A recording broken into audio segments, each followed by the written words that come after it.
Okay, these are art quotes. This is from my other book, The Holy Grail of Wisdom Quotes, Pete Rogers, and we're going to go through now the quotes about art. This is part 2 of quotes about art. So the first one is from Bishop Barron. He's a Catholic bishop. He says, the clearest sign that a reform movement has gone bad, is when it starts destroying beautiful things. Yeah, so like the Protestant Reformation, Luther was right about some things. The Catholic Church was wasting some money in Rome. That's certainly true. But the Protestants went crazy when they started destroying all the art from the churches, all the sculptures from the churches. That was called the iconoclastic movement. So that was nuts. Also, the Puritans were no fun. They wouldn't let anybody, enjoy themselves. So, people want to enjoy both Christian aesthetics on earth. All the fine go to heaven stuff is nice, but we want a nice society, and Jesus Christus' words do that. Be nice to each other, be kind to each other, forgive each other. Okay, so anyways, Bishop Barron continues. The Catholic Church right now in the Western world is one of the last great defenders of the true, the good, and the beautiful. That is true. And part of the Catholic Counter-Reformation was the celebration of art, because that's a big part of what makes people like Christianity, and I think it's good. Most people are not literate. Most people are functional illiterates or even fully illiterate. Let them enjoy the singing, the music, the art. It's all good. And then from that, they learn a lot more good things. Okay, so Bishop Barron continues. When people appreciate the beauty of Christian art, they begin to notice the goodness of it. And when they appreciate the goodness of it, they begin to notice the truth of it. It gets human metaphysics correct. That's why Christians produce the best art, music, painting, sculpture, architecture, literature, you name it. Everybody wants to live in Christian countries. Okay, Edward Hopper. If you could say it in words, there would be no reason to paint it. Anonymous quote, art is the universal language. And some people say music is the universal language. They both are.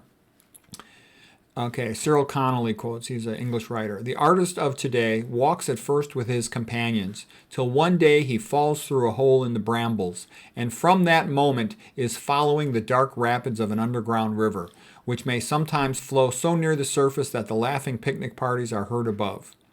Okay, that kind of sounds like Tolkien and C.S. Lewis. Okay, the Byzantine art was kind of flat, and that was before Giotto at the Arena Chapel in Italy. And it was kind of like the comic books, and Masaccio started bringing more emotion into it, and that's when art started really getting good in the 1400s. And then you had the great Renaissance painters like Rogier van der Weyden and Sandro Botticelli.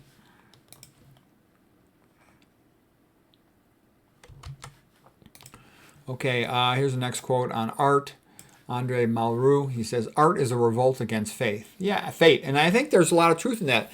In a lot of ways, we're all half screwed. So you sort of say to yourself, well, at least I'm not 100% screwed, and I'll try to do good things with what I can.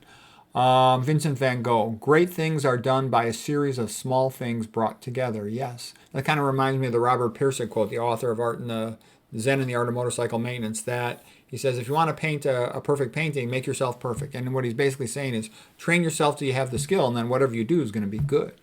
Okay, Francis Ford Coppola.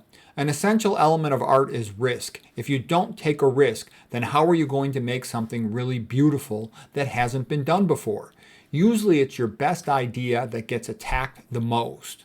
Yeah, and that's kind of like what people told me when I first started writing. They're like, oh, you're too outspoken. You write too much like you talk. And I'm like, I think that's a good thing. I don't want to stop that.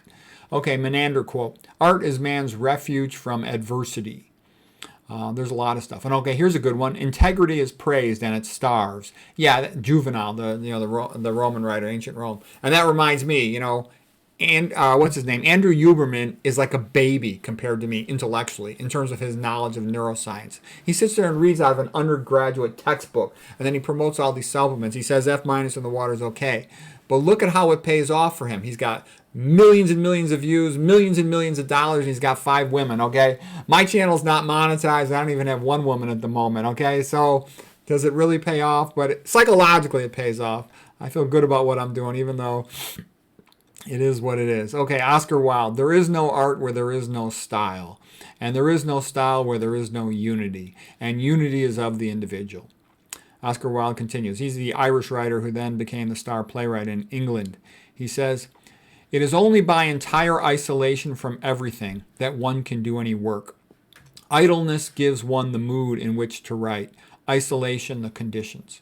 And I think that's often true. A lot of the great inventors, scholars, writers, and stuff, they're often loners for a lot of their time because you have to be if you're going to write. You got to sit around by yourself thinking and writing. And then it reminds me of Isaac Newton when he went and did all his great science. He was alone by himself in Maplethorpe, okay, in the family cottage, escaping from the plague of that time.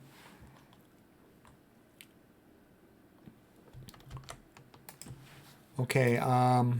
Oscar Wilde continues, in literature, mere egoism is delightful.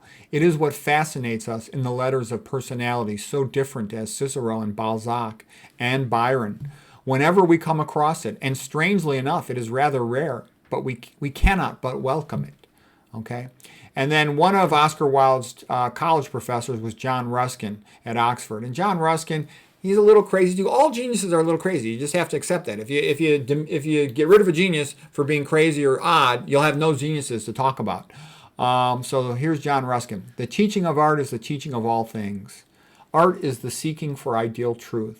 All art is either instruction or infection. And if you haven't heard it, you should hear it at least once, the 1853 speech of John Ruskin about celebrating the art of the Pre-Raphaelite Brotherhood. I'll try to remember to put a link in that below. So anyways, that's it for part 2 of art quotes. Hope you enjoyed that.